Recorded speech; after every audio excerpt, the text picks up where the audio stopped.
Good morning, 12th week of Ordinary Time, and we read the Gospel of Mark. That day, when evening came, he said to his disciples, "Let's go over the other side." Leaving the crowd behind, they took him along just as he was in the boat.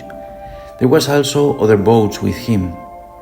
A furious squall came up, and the waves broke over the boat, so that it was nearly swamped. Jesus was in the stern, sleeping on a cushion. The disciples woke him and said to him, "Teacher, don't you care if we drown?" He got up, rebuked the wind, and said to the waves, "Quiet, be still." Then the wind died down, and it was completely calm. He said to his disciples, "Why are you so afraid? Do you still have no faith?" They were terrified and asked each other, "Who is this? Even the wind and the waves obey him." The Sea of Galilee is about 200 meters below sea level, and it's 21 kilometers long and 13 kilometers wide. Its maximum depth is 48 meters, although the average depth is 26 meters. The Golan Heights catch strong winds and spins them unpredictably. These winds, which reach up to 100 kilometers per hour, blow from the southwest and cause large thunderstorms, usually in the afternoon. When these storms arrive at night, they are even more aggressive. Staying asleep in a small boat in the middle of a storm, tossed by the waves, seems really impossible. However, Jesus didn't wake up. Before going into spiritual applications to interpret this moment, one thing is very clear. Jesus was 100% God, but also he was 100% man. And as a man, it's clear that he was absolutely exhausted after the intense day of preaching and healing he had. He was so exhausted that he didn't feel the movement of the waves and was still fast asleep. Let's comment on two questions that we read in today's Gospel text. First question: do you not care that we perish? It's reasonable that the 12 apostles were afraid. Up to this point, the 12 had seen Jesus cure physical illness, cast out demons, teach crowds, and argue with religious leaders. As miraculous as his powers are, they have not seen anything yet to indicate that he has also authority over natural phenomena such as storms. Last Sunday, with the seed of the mustard tree, Jesus invited us to keep the faith when apparently nothing happens around us, when it seems that nothing progresses, when we see nothing, when it seems that everything remains the same.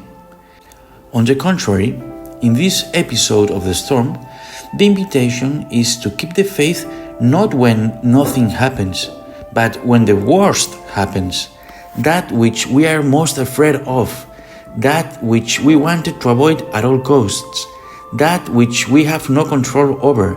Keep faith in our darkest moments. Jesus sleeps as if he doesn't care. At least that's the disciples' feeling. It happens also to us in our lives. Events happen that are too strong for us, and God doesn't seem to care about us. God exists, yes, but he seems to be sleeping. It's a very spread question in humanity. Do we really matter to God if everything is in chaos, wars, massacres, catastrophes? Does God really care if I am suffering this illness, this painful circumstance?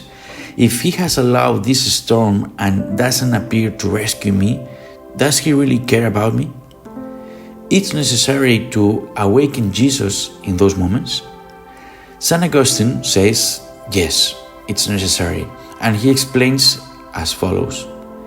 When the wind blows and the waves swell, the ship capsizes, your heart capsizes, your heart fluctuates.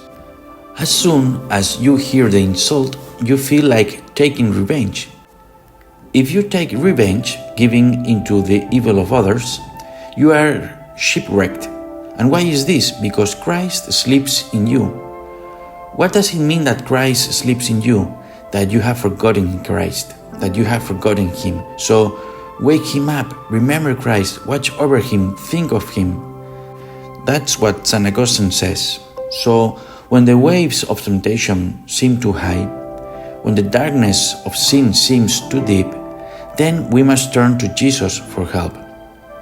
Suddenly, we find ourselves in the midst of such difficult and dark situations in which we feel so helpless, health circumstances, emotional, spiritual, relational, that there's no other option but to turn to Jesus to save us.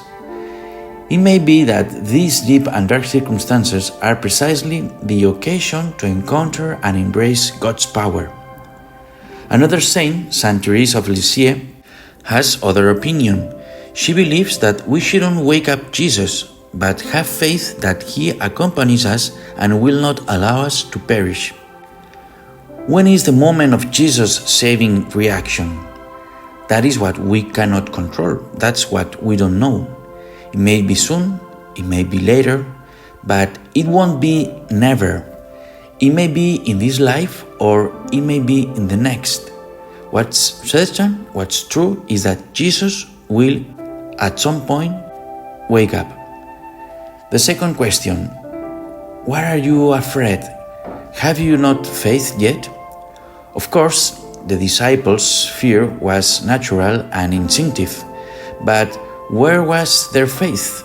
The Lord puts His finger on the sore spot with His question, how is that you have no faith?